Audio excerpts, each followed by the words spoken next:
March 10, 2026, the Middle East remained deeply embroiled in a high-intensity conflict that has now entered its second week, with Iran, the United States, and the State of Israel engaged in sustained military operations that have spanned borders, naval zones, and major population centers. What began as a carefully calibrated escalation of force has turned into an open-ended confrontation in which both Tehran and the U.S.-Israel coalition are signaling they intend to press their strategic objectives even harder in the days ahead. The violence has already extended beyond the principal belligerents to include engagements in the Gulf states, Jordan, and across key international waterways. At the heart of the Iranian response is what the Islamic Revolutionary Guard Corps calls Operation True Promise 4, a campaign of repeated missile and drone strikes against Israeli territory, U.S. bases across the region, and allied infrastructure. The IRG publicly announced fresh waves of strikes in rapid succession, claiming that more than a dozen advanced ballistic missiles were fired towards central Israeli cities, including Tel Aviv and Beersheba, locations Tehran described as strategic hubs of military logistics and technology. The IRG has insisted that these salvos reach their intended targets. Iranian military communicants have characterized each successive wave as part of a coherent and sustained campaign. In one statement marking a recent phase of the operation, IRG spokesman said that the headquarters of U.S. terrorist forces at the Sheikh Issa, Jafar, Ali al-Salam, and al-Azraq bases were among the targets struck in this wave, referring to U.S. outposts in Bahrain, Kuwait, and Jordan. They also claimed that missiles and strategic drones had hit military sites inside Israeli territory. Israeli authorities categorically reject Tehran's assertions of successful deep strikes. The Israel Defense Forces and allied air defense systems, including Iron Dome and Arrow interceptors, have reported neutralizing the majority of incoming threats, resulting in limited confirmed damage relative to the scale described by the IRGC. In some cases, alarms and air raid sirens were triggered across central Israeli cities and northern communities. In others, debris from intercepted missiles caused damage to infrastructure and injuries among civilians. In parallel, Iran's broader military rhetoric has become more assertive. One IRG statement warned that Iran would not allow 1 liter of oil to be exported if U.S. and Israeli attacks on Iranian territory and interests continue, signaling Tehran's readiness to leverage its influence over regional energy flows to exact a strategic cost. Adding to the volatility, the conflict has spilled over into neighboring regions. Missile and drone launches crossed into Jordanian airspace, necessitating interceptions by Jordanian and U.S. air defenses.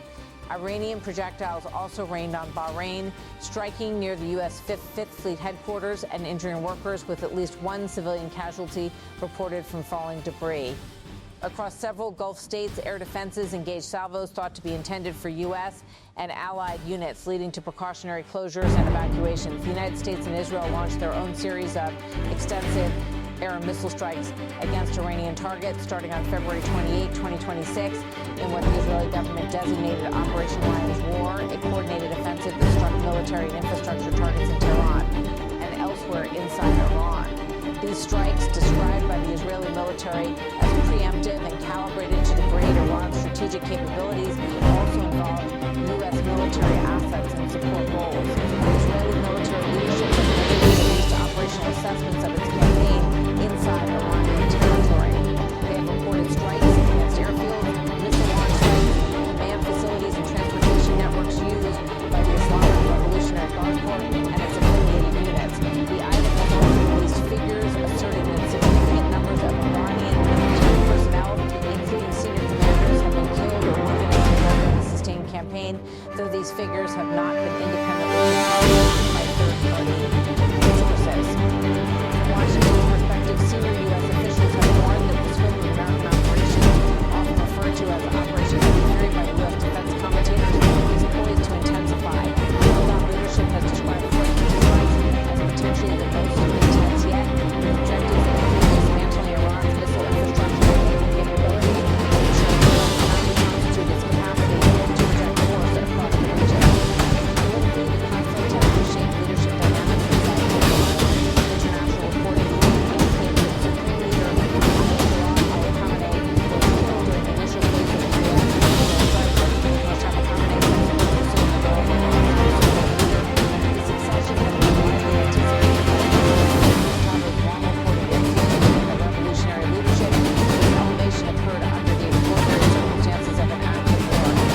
priority. He noted that any diplomatic resolution would require Iran to agree to constraints on its weapons programs and militia support, conditions Tehran has so far rejected. International concern about civilian harm has grown, particularly over reports that Iran has deployed ballistic missiles equipped with cluster munitions. These weapons, which disperse bomblets over wide areas, pose serious humanitarian risks, especially where air defenses struggle to counter the submunitions once released. Human rights organizations have condemned their use of consistent with international humanitarian norms. Amid the clashes, global economic stress has already begun to show, most notably in energy markets. Disruptions to shipping through the Strait of Hormuz and related choke points have contributed to volatility of prices and global anxieties over supply stability. Suspension of traffic through this crucial maritime corridor and threats by Iran to throttle exports if the strikes continue underscore the conflict's economic and strategic reach far beyond battlefield locales.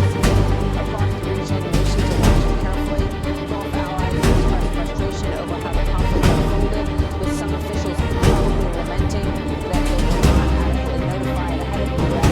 Israel strike launch and they were ill-equipped to defend against waves of missile threats off their own territory. There is no clear end in sight. Hostilities have expanded beyond the borders of Israel, touching alliances and defense systems from the Persian Gulf to Jordan, diplomatic channels, including overtures from China, France, Russia, and others, continue to operate behind the scenes. But official statements from Tehran underscore that any ceasefire will be conditioned on guarantees that Iran's adversaries will not resume access